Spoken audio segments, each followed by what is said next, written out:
Hi, all welcome to one. So, Fluid Mechanics and Machinery, Module 1, Fluid Properties and Fluid Statics in the sure short questions are we session discuss. Now, Module 1 is fluid like a Kutil exam and pass on the team team. And the questions on the partner reward way I'm not to show you.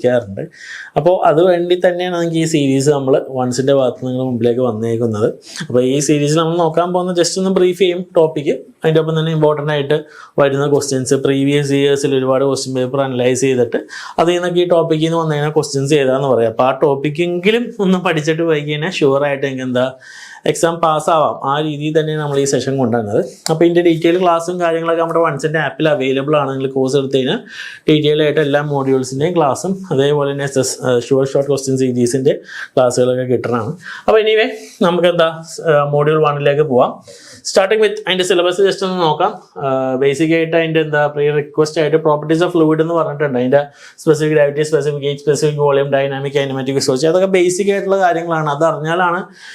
topic upcoming modules connect type of fluid, Newton's law of viscosity, pressure measurement, fluid pressure, pressure head, fluid statics, hydrostatic forces, buoyancy. So that's the module 1 in the detailed syllabus. Now, starting fluid properties the basic fundamental density, the mass by volume, specific weight per unit volume, specific gravity, ratio of density of fluid to density of standard fluid, viscosity, shear stress tau equal to mu into du by dy, dynamic viscosity, mu, kinematic viscosity with respect to density. Now, the relation formula SI unit, basic SI unit, dimension formula, that's important basic question chance. Yeah, they already Newton's law of viscosity, tau equal to mu into du by dy. Mu is dynamic viscosity. This expect question Newton's law of viscosity define shear stress is directly proportional to rate of shear strain along the velocity gradient. That is Newton's law of viscosity definition. Type of fluid. Commonly Newtonian, non-Newtonian, compare different types of fluid. The graph base ideal fluid, real Newtonian, non-Newtonian, incompressible, compressible. Ideal fluid viscosity real fluid viscosity fluids. Newtonian, Newton's law obey fluid, non-Newtonian, Newton's law obey fluid. Incompressible density base compressible, incompressible density vary incompressible vary compressible. The graph explain mark picture or diagrammatic box representation invigilator A to Z line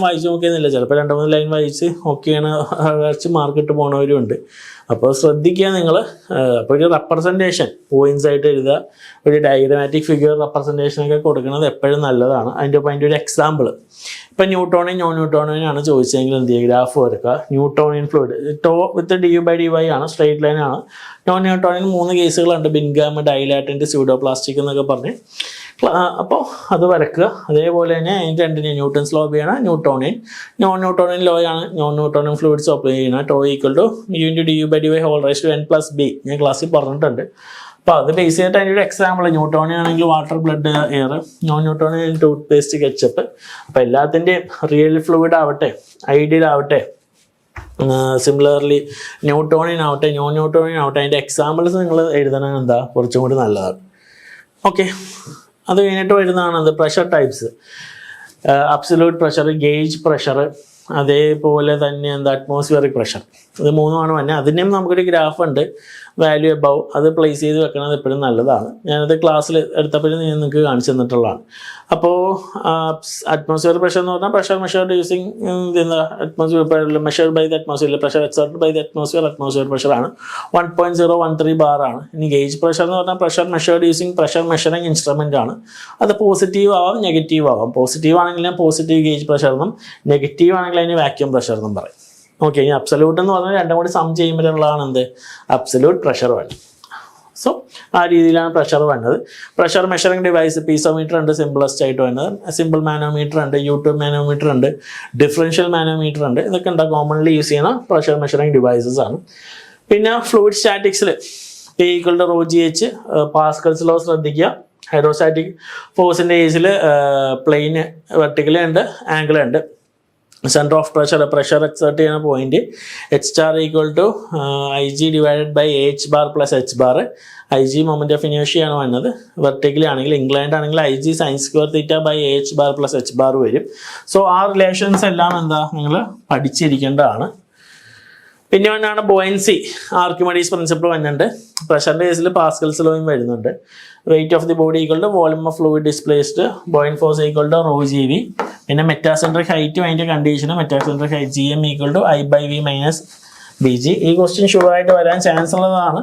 stability of the floating body above G, below G, M and G same point, stable, unstable, neutral. ഇത് പഠിക്കാണ്ട് പോകണ്ട, അത് ഉറപ്പായും വരാൻ chance ഉള്ള ഒരു question ആണ്. Stability of floating body എന്താ നോക്കുക. ഓക്കെ, പിന്നെ വരുന്നതാണ് എന്ത്, 1-2 കേസും കൂടി പറയാം. വിസ്കോസിറ്റി എന്താ, ടെമ്പറേച്ചർ ഡിക്രീസ് ചെയ്യുന്നതിനനുസരിച്ച് ടെമ്പറേച്ചർ കൂടുമ്പോൾ വിസ്കോസിറ്റി എന്താ, എന്ത് പറ്റും? 2 കേസ് ഉണ്ട്, ലിക്വിഡും ഉണ്ട്, ഗ്യാസ് ഉണ്ട്. ടെമ്പറേച്ചർ കൂടുമ്പോൾ വിസ്കോസിറ്റി എന്താ കുറയും ലിക്വിഡ്സിൻ്റെ കേസിൽ. ഗ്യാസിൻ്റെ കേസിൽ ടെമ്പറേച്ചർ കൂടുമ്പോൾ വിസ്കോസിറ്റി കൂടും. ലിക്വിഡ്സിൻ്റെ കേസിൽ വിസ്കോസിറ്റിക്ക് കാരണം കോസി ഫോഴ്സ് ഒക്കെയാണ്, അത് ബ്രേക്ക് ആവുന്നതുകൊണ്ടാണ് എന്ത് വിസ്കോസിറ്റി കുറയുന്നത്. പക്ഷേ ഗ്യാസിൻ്റെ കേസിൽ എന്താ മോളിക്കുലർ ഫൗണ്ടൻ ട്രാൻസ്ഫർ ആണ്, അപ്പോൾ ടെമ്പറേച്ചർ കൂടുമ്പോൾ വിസ്കോസിറ്റി കൂടും. പിന്നെ സ്പെസിഫിക് ഗ്രാവിറ്റിക്ക് യൂണിറ്റ് ഇല്ല. മെർക്കുറി നാനോമീറ്ററിൽ കോമൺലി അതൊരു മാനോമെട്രിക് ക്വസ്റ്റ്യൻ ആയിട്ട് വരാറുണ്ട്. Maximum pressure bottom of the liquid ആയിരിക്കും. പിന്നെ ബോയൻസി എപ്പോഴും മുകളിലേക്കാണ് ആക്ട് ചെയ്യണത്. മെറ്റാസെൻട്രൽ അബവ് സെൻറ്റർ ഓഫ് ഗ്രാവിറ്റി ആണെങ്കിൽ സ്റ്റേബിൾ ആണ്. ഇതൊക്കെ ഓർത്തിരിക്കേണ്ട പ്രധാനപ്പെട്ട കാര്യങ്ങളാണ്. ഇത് എവിടെയെങ്കിലുമൊക്കെ നമുക്ക് എന്താ യൂസ് വന്ന കേസുകളാണ്. ഇനി ഏറ്റവും കൂടുതൽ കണ്ടേക്കുന്ന ഒരു ഷോർട്ട് തിയറി ക്വസ്റ്റ്യൻസ് ഒരുപാട് കണ്ടേക്കുന്നത് നമ്മൾ പ്രീവിയസ് ക്വസ്റ്റ്യൻസ് അനലൈസ് ചെയ്തപ്പോൾ വരുന്നതാണ് എന്ത്, വിസ്കോസിറ്റി ഡിഫൈൻ ചെയ്യുക, ന്യൂട്ടൺസ് ലോ ഓഫ് വിസ്കോസിറ്റി ഞാൻ പറഞ്ഞത്. Dynamic viscosity, kinematic viscosity compare ചെയ്യുക എന്നുള്ളത്. പിന്നെ സ്പെസിഫിക് ഗ്രാവിറ്റിയുടെ കേസ് വരുന്നുണ്ട്. സ്പെസിഫിക് ഗ്രാവിറ്റി, സ്പെസിഫിക് വോളിയം, അതിൻ്റെ ഡെഫിനേഷൻ യൂണിറ്റ്. പിന്നെ gauge pressure, absolute pressure, vacuum pressure, piezometer, U tube തമ്മിലുള്ള കമ്പാരിസൺ, ഹൈഡ്രോസ്റ്റാറ്റിക് പ്രഷർ, പിന്നെയും ബോയിൻസിയുടെ കേസ് നേരത്തെ പറഞ്ഞ പോലെ തന്നെ. അതേപോലെ തന്നെ മെറ്റാസെൻറ്റർ ബോയിൻസിയുടെ കേസ്, പ്രഷർ ഡെൻസിറ്റി നേരത്തെ പറഞ്ഞ P റോ GHൻ്റെ case, types of fluid. Repeat ആയിട്ട് ചില ക്വസ്റ്റ്യൻസ് നിങ്ങൾക്ക് കാണാം. എന്ന് പറഞ്ഞാൽ അത് ഏറ്റവും കൂടുതൽ വട്ടം ചോദിച്ചിട്ടുള്ളത്. ഞാൻ 2-3 വട്ടം പ്ലേസ് ചെയ്തേക്കാണ്. എന്ന് വെച്ചാൽ പല ക്വസ്റ്റ്യൻ പേപ്പേഴ്സിൽ നമ്മൾ പ്ലേസ് ചെയ്ത് വെക്കണേണ്. അപ്പോൾ ന്യൂട്ടൺസ് ലോ ആവട്ടെ, മെറ്റാസെൻറ്റർ ആവട്ടെ, പിന്നെ പ്രഷറിൻ്റെ കേസ് ആവട്ടെ, അതൊക്കെ എന്താ റിപ്പീറ്റ് ആയിട്ട് വരുന്ന ഒരു ക്വസ്റ്റ്യൻ പാറ്റേൺ ആണ്. അപ്പം അത് തിയറിയിൽ നമുക്ക് എന്താ എക്സ്പെക്ട് ചെയ്യാവുന്നതാണ് ഈ ക്വസ്റ്റ്യൻസ്. ഇനി പ്രോബ്ലമാറ്റിക് നോക്കാൻ നേരത്തെ യൂട്യൂബ് മാനോമീറ്ററിൽ നിന്ന് ഒരു ക്വസ്റ്റ്യൻ നമുക്ക് എക്സ്പെക്ട് ചെയ്യാം. അതേപോലെ തന്നെ നേരത്തെ പറഞ്ഞ force centre of pressure base ചെയ്തിട്ടുള്ള ക്വസ്റ്റ്യൻ നമുക്ക് എക്സ്പെക്ട് ചെയ്യാം. പിന്നെ ബോയൻ ഫോഴ്സ്, സബ്മേർജ്ഡ് ബോഡിയിലെ കേസിലുള്ള ബോയൻ ഫോഴ്സ്, മെറ്റാസെൻറ്റർ, അതാണ് അടുത്തൊരു ക്വസ്റ്റ്യൻ വന്നത്. പിന്നെ ഡെപ്തിൽ പ്രഷർ ഓൾറെഡി വന്നത്. അപ്പോൾ 3 ക്വസ്റ്റ്യൻ ആണ് commonly. YouTube manometer, centre of pressure base ചെയ്തിട്ടുള്ളത്, ബോയിൻസിയുടെ കേസിൽ. ഇതിൽ എവിടെന്നെങ്കിലും ഉള്ള ഒരു ക്വസ്റ്റ്യൻ ആയിരിക്കും നമുക്ക് എന്ത് ഷുവറായിട്ടും വരുന്നത്. ഓക്കെ, അപ്പോൾ പറഞ്ഞു വരുമ്പോൾ എല്ലാം ഇത് പറഞ്ഞു കണ്ടല്ലോ എന്നല്ല, ഞാനിത് സ്പെസിഫിക് ആയിട്ട് എടുത്ത് പറയുന്നുണ്ട്. ഈ ബോയൻസി എന്ന് പറഞ്ഞ ഒറ്റ ടോപ്പിക്കിൽ നിന്ന് നമുക്ക് തിയറിയും പ്രോബ്ലം വരുന്നതാണ്. മെറ്റാസെൻറ്റർ ബേസ് ചെയ്തിട്ടുള്ള കണ്ടീഷൻ ഓഫ് ഫ്ലോട്ടിംഗ് ബോഡി ചോദിക്കാം, അതിൽ നിന്ന് തന്നെ എന്താ പ്രോബ്ലം ചോദിക്കാവുന്നതാണ്. ഇനി സെൻറ്റർ ഓഫ് പ്രഷറൊക്കെ നോക്കുമ്പോഴും അത് തന്നെയാണ് അവസ്ഥ വന്നത് അല്ലേ. ഫ്ലാറ്റ് ആവാം, ഇൻക്ലൈൻഡ് ആവാം, അതിൽ നിന്നുള്ള കേസ് വന്നത്. പിന്നെ പ്രഷർ അത് രണ്ടും അല്ലാണ്ട് എന്താ വേറിട്ട് എങ്ങനെയാണ്, അതിൽ നിന്നൊരു തിയറി വരാം, ഇല്ല പ്രോബ്ലം വരാം. അതാണ് ഒരു ട്രയാങ്കിൾ എന്ന് നമുക്ക് വേണമെങ്കിൽ കണക്ട് ചെയ്യാം. ഈ ഒരു 3 പോയിന്റ് ട്രയാങ്കിൾസ് എന്താ നിങ്ങൾ നോക്കിയിട്ട് പോവാം. ഓക്കെ, നമുക്കിനി 1-2 ക്വസ്റ്റ്യനും കൂടി വർക്കൗട്ട് ചെയ്യാം. 1-2 അല്ല, ചോദിക്കാൻ ചാൻസ് ഉള്ള ഇല്ല ആ ഒരു mode of type of questions നമുക്ക് നോക്കാം. അതിൽ ഫസ്റ്റ് ഒരു ക്വസ്റ്റ്യൻ ആണ് metacentric height, derive condition of stability body എങ്ങനെയാണ് നമുക്ക് റിലേഷൻ കിട്ടുക എന്നുള്ളത്. അപ്പോൾ ഇത് ഞാൻ പറഞ്ഞു, ഒരുപാട് യൂണിവേഴ്സിറ്റി എക്സാം, KT ആവട്ടെ, കണ്ണൂർ യൂണിവേഴ്സിറ്റി ആവട്ടെ, ഇല്ലേ IGNOU ആവട്ടെ, ഒരുപാട് യൂണിവേഴ്സിറ്റി എക്സാംസിൽ റിപ്പീറ്റ് ആയിട്ട് MI ആവട്ടെ എല്ലായിടത്തും ചോദിക്കുന്നൊരു ക്വസ്റ്റ്യനാണ്. അപ്പോൾ ഇത് തിയറി ആയിട്ട് വരാം, പ്രോബ്ലം ആയിട്ട് വരാം, ഇല്ലേ ഡെറിവേഷൻ ആയിട്ട് വരാം, എവിടെയെങ്കിലും എന്തെങ്കിലും ആയിട്ട് വരാവുന്നൊരു ക്വസ്റ്റ്യനാണ്. അപ്പോൾ മെറ്റാസെൻറ്റർ ആണ് point at which body keep on oscillating ആണ്. Lines of buoyant force meet ചെയ്യണത്. GM equal to BM minus BG ആണ് റിലേഷൻ വന്നത്. സോ ഒരു ബോഡി ഉണ്ട്, ഹൈറ്റ് H ആണ്, മുങ്ങിക്കിടക്കുന്ന ഹൈറ്റ് സ്മോൾ ലെറ്റർ H ആണ്. So GM equal to BM minus BG ആണ്. സോ BM എന്ന് പറഞ്ഞാൽ I/V, moment of inertia by volume of body submerged. BG എന്ന് പറഞ്ഞാൽ ഈ ഹൈറ്റ് ആണ്. OG എന്ന് പറയുമ്പോൾ നമുക്ക് എന്താണ് മുങ്ങി ടോട്ടൽ ഹൈറ്റിൻ്റെ പകുതി സെൻറ്റർ ഓഫ് ഒ ബി എന്ന് പറഞ്ഞാൽ സെൻറ്റർ ഓഫ് ബോയിൻസി ആണ്, മുങ്ങിക്കിടക്കുന്ന ഹൈറ്റിൻ്റെ പകുതി. സോ ബി ജി എന്ന് പറഞ്ഞാൽ നമുക്ക് എന്താ എഴുതാം, O G minus O B എന്ന് എഴുതാം. ഒ ജി h/2 ആണ്, O B small letter h/2 ആണ്. സോ അങ്ങനെയാണ് നമുക്ക് ഈ റിലേഷൻ കിട്ടണം, മെറ്റാസെൻട്രിക് ഹൈറ്റ്. ഇതിൽ നിന്നാണ് നമ്മൾ ബാക്കി കാര്യങ്ങളൊക്കെ ചെയ്യണത്. സോ ഈ ഒരു സംഭവം അറിഞ്ഞിരിക്കുക. Condition of a floating body stable ആണെങ്കിൽ എമ്മിൻ്റെ വാല്യൂ അബവ് ജി ആയിരിക്കും, metacentre above centre of gravity. G എമ്മിൻ്റെ വാല്യൂ, ആ കണ്ടുപിടിക്കുന്ന വാല്യൂ പോസിറ്റീവ് ആയിരിക്കും. പിന്നെ ഒരു ബോഡിക്ക് പുഷ് കൊടുത്താൽ അത് ഓസിലേറ്റ് ചെയ്തിട്ട് അത് ഒറിജിനൽ പൊസിഷനിലേക്ക് വരും. ഇനി രണ്ടാമത്തെയാണ് എന്ത്, അൺസ്റ്റേബിൾ വന്നത്. എം ബിലോ ജി ആയിരിക്കും, ജി എമ്മിൻ്റെ വാല്യൂ നെഗറ്റീവ് ആയിരിക്കും, ബോഡി എന്താണ് കീപ്പ് ഓൺ ഓസിലേറ്റിംഗ് ആയിരിക്കും. ഇനി ന്യൂട്രലിൻ്റെ കേസിൽ എന്താ, എമ്മും ജിയും എന്ന് പറഞ്ഞാൽ സെയിം പോയിന്റിലായിരിക്കും, ജി എമ്മിൻ്റെ വാല്യൂ 0 ആയിരിക്കും, പുഷ് ചെയ്താൽ അത് ഓസിലേറ്റ് ചെയ്ത് പുതിയ പൊസിഷൻ കിട്ടും. ആ രീതിയിലാണ് അത് വരുന്നത്. പിന്നെ അടുത്താണ് എന്ത്, ബോഡി, അടുത്ത ക്വസ്റ്റ്യൻ. പിന്നെ ഡെറിവേഷൻ ഞാൻ ഒന്നുകൂടി എടുത്ത് പറയാനില്ല, മറ്റേതിൻ്റെ ഓൾറെഡി സെഷനിൽ ഞാൻ പറഞ്ഞിട്ടുള്ളതാണ്. അപ്പോൾ ആ ഡെറിവേഷൻ നോക്കുക. ഇനി സെക്കൻഡ് ക്വസ്റ്റ്യൻ ആണെന്ത്, a body submerged at an interface of oil and water such that 45% of its volume is in oil while the rest is in water. The density of bodies. Specific gravity വന്നിട്ടുണ്ട്, oil, water. അപ്പോൾ ക്വസ്റ്റ്യനിൽ എന്താ, ഒരു body ഉണ്ട്, അതിൻ്റെ 45% ഓയിലാണ്. 45% ഇത്തിരി ചെറുതായി പോയില്ലേ, നമുക്ക് ഒന്നുകൂടി വരക്കാം. 45% ഓയിലാണ്, ബാക്കി എന്താണ്, വാട്ടറിലാണ്. അപ്പോൾ കണക്ട് ചെയ്ത് വരുമ്പോൾ ഇപ്പോൾ ഇത് ഓയിലാക്കാം, ഇതാണ് ചെറുതായി പോയി. 45% ഓയിലാണ്, 55% വാട്ടറിലാണ്. അങ്ങനെ എനിക്ക് ബോഡിയുടെ ഡെൻസിറ്റി കണ്ടുപിടിക്കാനാണ് പറഞ്ഞേക്കുന്നത്. അപ്പോൾ buoyant force, total buoyant force equal to നമുക്ക് എന്താണ്, buoyant force of oil plus buoyant force of water എന്ന് പറഞ്ഞാൽ നമുക്ക് എഴുതാം അല്ലേ. മൊത്തം ബോഡിയുടെ കുറച്ച് ഓയിലും കുറച്ച് വാട്ടറിലുമാണ്. അപ്പം ബോയൻ ഫോഴ്സ് എന്ന് പറഞ്ഞാൽ റോ ജി വി ആണ്. അപ്പോൾ ഓയിലിൻ്റെ ബോയൻ ഫോഴ്സ് എന്ന് പറഞ്ഞാൽ എന്താ, rho G V of oil plus rho G V of water എന്ന് പറയും. ഇനി വോളിയം ഓഫ് ഓയിൽ എന്ന് പറയുന്നിടത്ത് എന്താ, ടോട്ടൽ വോളിയത്തിൻ്റെ 0.45 ടൈംസ് ആണ് എന്ത്, ഓയിലുള്ളത്. ഓയിൽ ഓഫ് വാട്ടർ എന്ന് പറഞ്ഞാൽ ടോട്ടൽ വോളിയത്തിൻ്റെ 0.55 ടൈംസ് ആണുള്ളത്. അപ്പം നമുക്ക് വിഒ വി ഡബ്ല്യുവിന് പകരമായിട്ട് എന്ത്, ഇത് പുട്ട് ചെയ്യാം. ബാക്കി സ്പെസിഫിക് ഗ്രാവിറ്റി ഡെൻസിറ്റി കാര്യങ്ങളൊക്കെ ഇക്വേറ്റ് ചെയ്ത് കഴിഞ്ഞാൽ അതിനെ സോൾവ് ചെയ്താൽ നമുക്ക് എന്ത് കിട്ടും, ഡെൻസിറ്റി ഓഫ് ദി ബോഡി കിട്ടും. സബ്സ്റ്റിറ്റ്യൂട്ട് ചെയ്യുക, സോൾവ് ചെയ്യുക, കറക്റ്റ് എന്താ 865 കിട്ടും. അപ്പോൾ ഈ കൺസെപ്റ്റ് മനസ്സിലാക്കുക. Buoyant force equal to weight of the body ആയിട്ട് ഇക്വേറ്റ് ചെയ്യാം, mass into gravity, mass rho G V, ആ രീതിയിൽ എടുക്കാം. അങ്ങനെ ക്വസ്റ്റ്യൻ വരാം. ഇല്ലെങ്കിൽ ഇതിപ്പോൾ 2 ഫ്ലൂയിഡേ ഉള്ളൂ, 3 ഫ്ലൂയിഡ് ആവാം, 1 ഫ്ലൂയിഡ് ആവാം. ഇനി ചിലപ്പോൾ ഡെൻസിറ്റിയുടെ വാല്യൂ തന്നിട്ടാവാം. അപ്പോൾ ആ കൺസെപ്റ്റ് മനസ്സിലാക്കുക, മെയിൻ തിങ് ആ കൺസെപ്റ്റ് മനസ്സിലാക്കുക. അതിൽ നിന്ന് ആ സോൾവ് ചെയ്ത മെത്തേഡ് മനസ്സിലാക്കുക. ഓക്കെ ആണല്ലോ.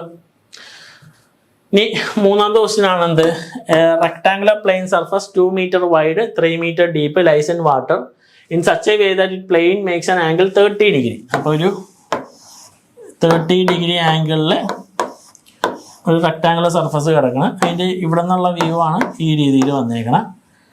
അപ്പോൾ 3 meter deep, 2 meter wide, centre of gravity, centre of pressure, H bar, H star, ഈ ഒരു ഡിസ്റ്റൻസ് നമുക്ക് എത്ര 1.5 വന്നിട്ടുണ്ട്. സെൻറ്റർ ഓഫ് പ്രഷറും പൊസിഷൻ ഓഫ് സെൻറ്റർ ഓഫ് പ്രഷറുമാണ്. So F equal to centre of pressure force rho G A H bar കണ്ടുപിടിക്കണം. അതേപോലെ തന്നെ എന്താ, H star equal to I G sine square theta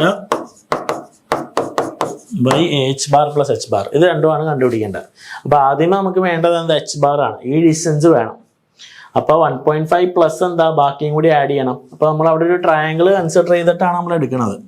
H bar എന്ന് പറഞ്ഞാൽ A E plus E B ആണ്. അപ്പോൾ ഈ ട്രയാങ്കിൾ നമ്മൾ എടുക്കും. ഇതിൽ നമുക്ക് ഈ ഡിസ്റ്റൻസ് നമുക്ക് അറിയാം 1.5 ആണ്. അപ്പോൾ ബാക്കി ഈ ആംഗിൾ നമുക്കറിയാം 30 ആണ്, തീറ്റ 30 ആണ്. So 1.5 B C sine theta ചെയ്താൽ മതി നമുക്ക് എന്താണ്, ഈ ഇ ബി കിട്ടാനായിട്ട്. അപ്പോൾ 1.5 പ്ലസ് ഇതും കൂടി കിട്ടും. അപ്പോൾ എച്ച് ബാർ കിട്ടും. എച്ച് ബാർ കിട്ടിയാൽ ബാക്കിയെല്ലാം കണക്ട് ചെയ്ത് പോവാം. സോ തന്നേക്കുന്ന വാല്യൂസ് എഴുതി F equal to rho G H bar ആണ്. എച്ച് ബാർ എന്ന് പറഞ്ഞാൽ ഞാൻ പറഞ്ഞു 1.5 പ്ലസ് എച്ച് ബാർ എന്ന് പറഞ്ഞാൽ A E plus E B ആണ്. ഇ ബി എന്ന് പറഞ്ഞു കഴിഞ്ഞാൽ നമുക്ക് എന്താണ്, ബി സി സൈൻ തീറ്റയാണ്. ക്ലിയർ? അപ്പോൾ ബി സി സൈൻ തീറ്റ, അതിൽ ബി സി നമുക്കറിയാം ഇത് 3 ആണ്, ഇത് 1.5 ആണ്. ബാക്കി ഇക്വേറ്റ് ചെയ്ത എച്ച് ബാറിന്റെ വാല്യൂ 1.5 പ്ലസ് 1.5 സൈൻ തീറ്റ കിട്ടും. സോൾവ് ചെയ്യുമ്പോൾ നമുക്ക് എന്താ 2.25 കിട്ടും. അതുകൊണ്ട് പുട്ട് ചെയ്ത എഫ് കിട്ടും. F equal to rho G H bar ആണ്. പിന്നെ എന്താ centre of pressure I G sine square theta by H bar plus H bar ആണ്. ഇതിൽ ഐ ജി റെക്ടാംഗിൾ ആണ്, ബി ഡി ക്യൂ ബൈ 12 ആണ് എടുക്കേണ്ടത്. ബാക്കി സബ്സ്റ്റിറ്റ്യൂട്ട് ചെയ്താൽ ഡയറക്റ്റ് നമുക്ക് എന്ത് ഉത്തരം കിട്ടും. അപ്പോൾ ഈ ക്വസ്റ്റ്യൻ പല രീതിയിൽ വരാം. മേ ബി ഇത് ഇപ്പോൾ റെക്ടാംഗിൾ ആണ്, സർക്കിൾ ആവാം, ട്രയാംഗിൾ ആവാം, ഈ എഡ്ജിന് വരെ ഇപ്പുറത്തെ എഡ്ജ് ആവാം, ഇല്ല രണ്ടും തന്നിട്ടുണ്ടാവാം, ആംഗിൾ തന്നിട്ടുണ്ടാവില്ല, അങ്ങനെ ഇങ്ങനെ സ്വാപ്പ് ചെയ്ത് വരാം. അപ്പോൾ കൺസെപ്റ്റ് മനസ്സിലാക്കി വെക്കുക എന്നുള്ളതാണ് പ്രധാനം ഈ ഒരു സെൻറ്റർ ഓഫ് പ്രഷറിൻ്റെ ക്വസ്റ്റ്യൻ. അപ്പോൾ എന്താണോ തന്നേക്കണം അത് ബേസ് ചെയ്ത് കണ്ടുപിടിക്കാനുള്ളത് എഫും എച്ച് സ്റ്റാറിലെ പിയും എച്ച് സ്റ്റാറും ആയിരിക്കും, പ്രഷർ ഫോഴ്സോ സെൻറ്റർ ഓഫ് പ്രഷറും ആയിരിക്കും. അപ്പോൾ കണ്ടുപിടിക്കാനുള്ള മെത്തേഡും ഇത് തന്നെയാണ്. പക്ഷേ അതിൻ്റെ ഉള്ളിലേക്ക് പോകുമ്പോൾ എച്ച് ബാർ കണ്ടുപിടിക്കാൻ ചിലപ്പോൾ ആംഗിൾ തന്നിട്ടുണ്ടാവും, ചിലപ്പോൾ 2 ഡയമെൻഷനിൽ നിന്ന് സോൾവ് ചെയ്തെടുക്കേണ്ടി വരും. അപ്പോൾ അതൊന്ന് ശ്രദ്ധിച്ചാൽ മതി. ഓക്കെ, ഇനി അടുത്ത ഷുവറായിട്ടല്ലേ ഒരു മാനോമീറ്ററിൻ്റെ ക്വസ്റ്റ്യൻ. ഇതിപ്പോൾ ഞാൻ ഇൻവേർട്ടറാണ്, ചിലപ്പോൾ നോൺ ഇൻവേർട്ടർ നോർമൽ മാനോമീറ്റർ ആവാം നമുക്ക് വരുന്നത്. അപ്പോൾ ഒരു മാനോമീറ്ററിൻ്റെ കേസിൽ എന്താണ് ക്വസ്റ്റ്യൻ തന്നിട്ടുണ്ട്, inverted U tube manometer is use to measure pressure difference. 2 പൈപ്പാണ്, ഡിഫറൻഷ്യൽ മാനോമീറ്റർ ആണ്. പൈപ്പ് എ ഓയിലാണ്, മറ്റേതിൽ എന്താ വാട്ടറാണ്. സ്പെസിഫിക് ഗ്രാവിറ്റി തന്നിട്ടുണ്ട്. Pressure difference P A minus P B ആണ്. അപ്പോൾ മാനോമീറ്ററിൻ്റെ ഏത് ക്വസ്റ്റ്യൻ ചെയ്യുമ്പോഴും ശ്രദ്ധിക്കുക, ഡോട്ട് എടുക്കുമ്പോൾ എല്ലാ ഫ്ലൂയിഡും മഞ്ഞ രീതിയിൽ വേണം എടുക്കാനായിട്ട്. അപ്പോൾ ഞാൻ ഇവിടെ വെച്ചിട്ട് ഇതാണ് എക്സ് എടുക്കുന്നത്. അപ്പോൾ നമുക്ക് ഇവിടെ ഒരു എയറിൻ്റെ ഹൈറ്റ് ഉണ്ട്, ഞാനിത് എച്ച് എ എന്ന് കൊടുക്കണം, ഈ ഒരു ഹൈറ്റ് ലെവല്. പിന്നെ നമുക്ക് ഓയിലുണ്ട് ഈ ലെവല്, അത് എച്ച് ഒ എന്ന് കൊടുക്കണം. പിന്നെ ഇപ്പുറത്തെ സൈഡിൽ ഫുള്ള് വാട്ടറാണ്, അതിനെ ഞാൻ എന്താണ് എച്ച് ഡബ്ല്യു എന്ന് പറഞ്ഞു. ഇനി നമ്മളെന്താ ലെഫ്റ്റ് ലിംബിലെ പ്രഷർ ഈക്വൽ ടു റൈറ്റ് ലിംബിലെ പ്രഷർ.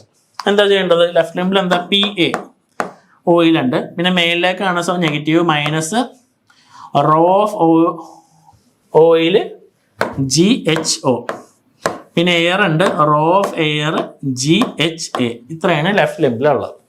ഈക്വൽ ടു റൈറ്റ് ലിംബിൽ എന്ന് പറഞ്ഞാൽ എന്താ പി എ മൈനസ് എന്താ ഫുള്ള് വാട്ടർ ആണ്, so rho W G H W. ഇത്രയേ ഉള്ളൂ. ഇതിൽ നിന്ന് നമ്മൾ എന്ത് ചെയ്യുക, P A minus P B കണ്ടുപിടിക്കുക. P A minus P B equal to minus rho W G H W plus rho of oil G H of oil plus rho of air G H of air. Simple പരിപാടി. മാനോമീറ്ററിൻ്റെ അത്ര simple ഇല്ല എന്ന് വേണമെങ്കിൽ പറയാം. എല്ലാ value അതിലുണ്ട്. ഒന്നെടുത്ത് എഴുതുക, പ്രോപ്പറായിട്ട് അതിനെ സോൾവ് ചെയ്താൽ മതി. ഇതിലേക്ക് എന്ത് ചെയ്യുക, തന്നേക്കുന്ന വാല്യൂസ് G10 എടുക്കാൻ പറഞ്ഞിട്ടുണ്ട്. പുട്ട് ചെയ്യുക, എല്ലാ വാല്യൂസും കറക്റ്റായിട്ട് പുട്ട് ചെയ്ത് സോൾവ് ചെയ്താൽ പക്ക ഉത്തരം കിട്ടും. ആൻസർ നിങ്ങൾക്ക് വരുന്നത് -2.19 P A minus P B. P B minus P ആണെങ്കിൽ പോസിറ്റീവ് വാല്യൂ ആയിരിക്കും. അപ്പോൾ ആ രീതിയിൽ വാല്യൂസ് തന്നേക്കുന്ന കറക്റ്റായിട്ട് നോട്ട് ചെയ്യുക, ബേസിക് യൂണിറ്റിലേക്ക് എല്ലാം കൊണ്ടുവരിക, ഇക്വേറ്റ് ചെയ്യുക, സോൾവ് ചെയ്യുക. ഇപ്പോൾ ഡിഫറൻഷ്യലാണ്, ഇൻവേർട്ടറാണ് വന്നേക്കണം. അതല്ലെങ്കിൽ നിങ്ങൾക്ക് എന്താണ് തിരിച്ചായാലും എടുക്കാം, എന്താ താഴത്തേക്കായാലും എന്താ എടുക്കാവുന്ന കേസാണ്. ഓക്കെ ആണല്ലോ. അപ്പോൾ ശ്രദ്ധിക്കുക, അതിനനുസരിച്ച് ഇക്വേറ്റ് ചെയ്ത് ചെയ്യാം. ഇനി അടുത്ത ക്വസ്റ്റ്യൻ ആണ്, flat plate is moving over another stationary plate 1 millimeter apart. The space is filled with fluid of viscosity 0.2. If the velocity of moving plate is 2 meter per second, calculate velocity gradient, shear stress, force required to plate. Simple question, basic fundamental question ആണ്. ഇത് അറിഞ്ഞിരിക്കുക. നമ്മളോട് കണ്ടുപിടിക്കാൻ പറഞ്ഞിരിക്കുന്ന velocity gradient ആണ് du by dy, shear stress tau, പിന്നെ force. നമുക്ക് ക്വസ്റ്റ്യനിൽ എന്തൊക്കെ തന്നിട്ടുണ്ട്, ഒരു flat plate moving over another stationary plate ആണ്, 1 millimeter അപ്പാർട്ടാണ്. Space filled with fluid viscosity തന്നിട്ടുണ്ട്, മ്യൂ തന്നിട്ടുണ്ട്. If the velocity of moving plate എന്ന് പറഞ്ഞാൽ എന്താ 2 meter per second ആണ്. സോ du by dy എന്ന് പറയുന്നിടത്ത് എന്താ 2, ഇതാണ് u വന്നേക്കണം, ഇതാണ് dy വന്നേക്കണം. ഇത് നമ്മൾ ഡിവൈഡ് ചെയ്ത് നമുക്ക് du by dy കിട്ടി. സെക്കൻഡ് ടോയ് ആണ്, tau equal to mu into du by dy ആണ്. മ്യൂ നമുക്ക് ക്വസ്റ്റ്യനിൽ തന്നിട്ടുണ്ട്, ഇൻറ്റു ഈ ടേം ചെയ്താൽ നമുക്ക് ടോ കിട്ടി. ഇനി ഫോഴ്സ് എന്ന് പറഞ്ഞാൽ ടോ നമുക്ക് തന്നിട്ടുണ്ട്, സ്ട്രെസ് ഇൻറ്റു ഏരിയ ചെയ്ത് കഴിഞ്ഞാൽ നമുക്ക് എന്താണ് ഫോഴ്സ് കിട്ടി. സിമ്പിൾ ഫണ്ടമെൻ്റൽ ബേസിക് ക്വസ്റ്റ്യൻ ആണ്. ഓക്കെ, അപ്പോൾ velocity gradient du by dy, shear stress tau equal to mu into du by dy, answer force tau into V. Clear ആണല്ലോ ക്വസ്റ്റ്യൻ. ഇനി നമുക്ക് ലാസ്റ്റ് ക്വസ്റ്റ്യനിലേക്ക് പോവാം. 2 large plane surfaces, അതിനോട് similar തന്നെ ചെറിയ വ്യത്യാസമുണ്ട്. 2.4 centimeter apart ആണ്. Space is filled with glycerin ആണ്. What force is required to drag? Force ആണ് കണ്ടുപിടിക്കാൻ പറഞ്ഞത്. Surface area വന്നിട്ടുണ്ട്, സ്പീഡ് വന്നിട്ടുണ്ട്. രണ്ട് കേസ് പറഞ്ഞിട്ടുണ്ട്. അപ്പോൾ നമുക്ക് എന്താ, രണ്ട് പ്ലെയിൻ സർഫസ് ഉണ്ട്, 2.4 centimeter apart ആണ്. ഇതിൻ്റെ ഇടയിൽ ഒരു പ്ലേറ്റ് ഉണ്ട്, അതിനെ അങ്ങോട്ട് പുള്ളി ചെയ്യുന്നുണ്ട്. പുള്ളി ചെയ്യണ സ്പീഡ് 0.6 meter/second ആണ്. പ്ലേറ്റിൻ്റെ ഏരിയ ക്വസ്റ്റ്യനിൽ പറഞ്ഞിട്ടുണ്ട് 0.5 ഏരിയ. നമ്മളോട് ആ പുള്ളി ചെയ്യണ ഫോഴ്സ് ആണ് കണ്ടുപിടിക്കാൻ പറഞ്ഞത്. അപ്പം അങ്ങനെ പുള്ളി ചെയ്യുമ്പോൾ എന്താ, മേളിൽ നിന്ന് ഇങ്ങോട്ടേക്ക് ഡ്രാഗ് ആക്ട് ചെയ്യും. F1 മേളിൽ നിന്ന് ഇത് F2 ആക്ട് ചെയ്യും. സോ F ഈക്വൽ ടു എന്തായിരിക്കും, F1 + F2 ആയിരിക്കും. നമ്മൾ തൊട്ടുമ്പത്തെ ക്വസ്റ്റ്യൻ നമ്മൾ F എന്ന് പറഞ്ഞാൽ പറഞ്ഞായിരുന്നു, ടോ ഇൻറ്റു ഏരിയ അല്ലേ. സോ F1 എന്ന് പറയുന്നിടത്ത് എന്ത് വരും, τ1 × A1 പ്ലസ് ഏരിയ എല്ലാം സെയിം ആയതുകൊണ്ട് τ1 × A പ്ലസ് എന്താ, τ2 × A. ടോ എന്ന് പറയുന്നിടത്ത് എന്താ, μ×du/dy1 വരും. ഈ മേളിലെ ഡിസ്റ്റൻസ് ആയിരിക്കും എന്ത്, dy1 പ്ലസ് എന്താ, μ×du/dy2. ഇവിടെ ഏരിയ ഉണ്ട്, ഏരിയ വേണമെങ്കിൽ കോമൺ ആയിട്ടാണെങ്കിൽ നമുക്ക് പുറത്തേക്ക് എടുക്കാം, മ്യൂവും വേണമെങ്കിൽ പുറത്തേക്ക് എടുക്കാം. അതൊക്കെ സെയിം ആയിരിക്കും. ഡിയും സെയിം തന്നെയാണ്, യു സെയിം ആണ്, മ്യൂ സെയിം ആണ്, എല്ലാം സെയിം ആണ്. ബാക്കി dy1 മാത്രമേ ഉള്ളൂ ചേഞ്ച്, മിഡിലായതുകൊണ്ട്. അപ്പോൾ അത് ഇക്വേറ്റ് ചെയ്ത് നമുക്ക് അതിൻ്റെ കിട്ടും. രണ്ടാമത്തെ കേസിൽ എന്താ, പക്ഷേ 0.8 എന്ന് പറഞ്ഞിട്ടുണ്ട്. അപ്പോൾ ഒന്ന് 0.8 എടുത്താൽ ബാക്കി എന്താ, 1.6 എടുക്കേണ്ടി വരും. അപ്പോൾ അവിടെ dy1 dy2 ചേഞ്ച് ആയിരിക്കും. സബ്സ്റ്റിറ്റ്യൂട്ട് ചെയ്യുക, സോൾവ് ചെയ്യുക. അപ്പോൾ ഒന്നിൽ സെപ്പറേറ്റ് കണ്ടുപിടിക്കുക, F1 സെപ്പറേറ്റ് കണ്ടുപിടിക്കുക, F2 സെപ്പറേറ്റ് കണ്ടുപിടിക്കുക, എന്നിട്ട് രണ്ടും കൂടി ആഡ് ചെയ്യുക. ഇല്ല എല്ലാം കൂടി ഒരുമിച്ച് പുട്ട് ചെയ്യാന്നുള്ളൂ. F = F1 + F2. അതിലിവിടെ സെപ്പറേറ്റ് ആയിട്ടാണ് F1 τ1 × area, F2 τ2 × area, dy1 മാത്രം വ്യത്യാസം 0.0. ആദ്യത്തെ കേസ് രണ്ടും സെയിം ആണ്, രണ്ടും കൂടി കിട്ടി കഴിയുമ്പോൾ 40.5 വരുന്നത്. സോ F1 + F2 കണ്ടുപിടിച്ച് നമ്മൾ എന്താ പോകുന്നത്. ഇനി അതല്ല, ലോവർ സൈഡ് നമുക്ക് τ2 40.5 ടോയാണോ വന്നാൽ, ഫോഴ്സ് നമുക്ക് 20.25 ആണോ വന്നേക്കുന്നത്. രണ്ടും കൂടി ആഡ് ചെയ്യുമ്പോൾ 40.5. രണ്ടാമത്തെ കേസിൽ ഒന്നെന്താ, 0.8 എടുത്ത് മറ്റേത് 0.018 എന്നുവെച്ചാൽ സെൻറ്റിമീറ്റർ മീറ്ററിലേക്ക് ആക്കിയതാണ്. ആ രീതിയിൽ വേണം ചെയ്ത് കിട്ടാനായിട്ട്. സോ അതിൻ്റെ കേസിൽ dy വ്യത്യാസമുണ്ട്, ഫൈനൽ 45.54 വരും. അപ്പോൾ കൺസെപ്റ്റ് മനസ്സിലാക്കുക, അതനുസരിച്ചുള്ള ക്വസ്റ്റ്യൻസ് എന്താ വർക്കൗട്ട് ചെയ്ത് പോവാം. ക്ലിയർ? അപ്പോൾ ഫൈനലി പറയണമെങ്കിൽ സിമ്പിളാണ് മോഡ്യൂൾ 1. ഫ്ലൂയിഡ് മെക്കാനിക്സും നമുക്ക് ഈസി ആയിട്ട് ചെയ്യാവുന്ന കാര്യമാണ്. പക്ഷേ എന്താ, കൺസെപ്റ്റ് അറിയുക, അല്ലാണ്ട് ചുമ്മാ എന്തെങ്കിലും അവിടെ നിന്ന് ഇവിടെ നിന്നും പഠിച്ചിട്ട് കാര്യമില്ല. ബേസിക് കൺസെപ്റ്റ് മനസ്സിലാക്കി കഴിഞ്ഞാൽ ഏത് ക്വസ്റ്റിനും ചെയ്യാവുന്നേ ഉള്ളൂ. Properties of fluids, manometer, hydrostatic force, buoyancy, ഇതാണ് ഏറ്റവും ഇമ്പോർട്ടൻ്റ് ആയിട്ടുള്ള നാല് കാര്യം. അപ്പോൾ അതേപോലെ ഡയഗ്രാംസ് എന്തെങ്കിലുമൊക്കെ ഉണ്ടെങ്കിൽ കാണിക്കുക. നിങ്ങൾ ആ റെപ്രസെൻറ്റേഷൻ കാണിച്ചാലാണ് എന്ത് മാർക്ക് കിട്ടുക. അപ്പോൾ എന്തെങ്കിലുമൊക്കെ ഒന്ന് കാണിക്കാൻ പറ്റിയൊരു ബോക്സ് ഡയഗ്രോ കാര്യങ്ങളുണ്ടെങ്കിൽ. അപ്പോൾ ഒരിക്കലും മെറ്റാസെൻട്രിക് ഹൈറ്റ്, ഹൈഡ്രോസ്റ്റാറ്റിക് ഫോഴ്സ്, അതേപോലെ മാനോമീറ്ററി ടോപ്പിക്ക് സ്കിപ്പ് ചെയ്യരുത്. Non skippable topic of module 1 ആണ്. ഓക്കെ, സോ നല്ലപോലെ പ്രിപ്പയർ ചെയ്യുക, നല്ല മാർക്ക് വാങ്ങിക്കുക. ഇത് കറക്റ്റായിട്ട് ഈ ടോപ്പിക്സ് കാര്യങ്ങളെല്ലാം നോക്കുക, ഞാൻ പഠിപ്പിച്ച് ബേസ് ചെയ്തിട്ട്. എന്തെങ്കിലും ഡൗട്ട്സ് ഉണ്ടെങ്കിൽ ചോദിക്കുക. സോ ബാക്കി കുറച്ചും കൂടി ഇമ്പോർട്ടൻറ്റ് ക്വസ്റ്റ്യൻസ് കാര്യങ്ങളൊക്കെ നമ്മുടെ ആപ്പിൽ വർക്കൗട്ട് ചെയ്തിട്ടുണ്ട്. അപ്പോൾ ആ കോഴ്സ് എടുത്ത് കഴിഞ്ഞാൽ അത് കുറച്ചും കൂടി നല്ലതായിരിക്കും. അപ്പോൾ അടുത്ത സെഷനിൽ കാണാം. Thank you.